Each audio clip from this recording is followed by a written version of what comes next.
You may want to shuffle the kids out of the room for this one. Yeah, advisory. We're going to talk a little bit about sex.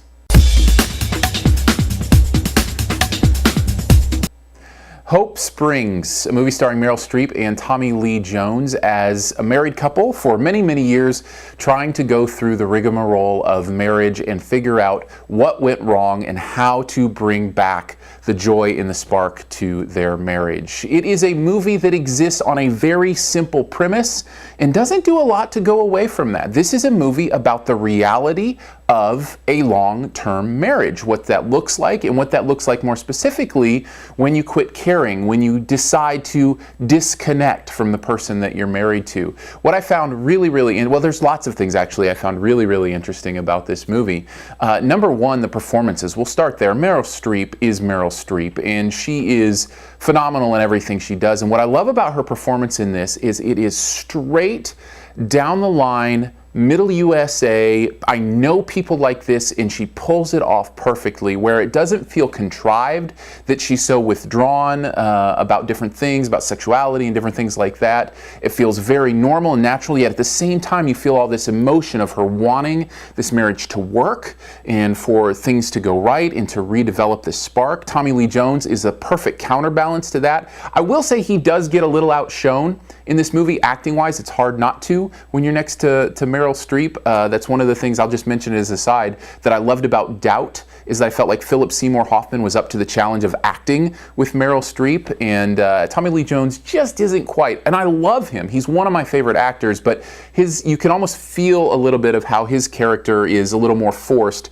just compared to how natural Meryl Streep's wife character feels. And then there's Steve Carell, who plays a counselor. Every one of these performances, there are no bells and whistles. They are straight down the line, people you know in real life. And that's what this movie is about, how marriage works in real life, and that's where we get to the sex. There is a lot of sex talk in this movie. Now, it's not explicit sexual scenes necessarily in this movie, although there's maybe a little bit of that, but it is explicit sexual talk. And I have to tell you why I appreciate that, because I think as a person of faith, as a Christian, sex is one of those things that we're so afraid to talk about explicitly or implicitly sometimes. In fact, we have almost done as much of a job as the rest of the world as separating sex from love, because of the way we talk about how sex isn't love, love is something else, and sex is a part of that. All of that, by the way, true, but we've kind of done this separation, and the reality is the sexual part of our relationships is integral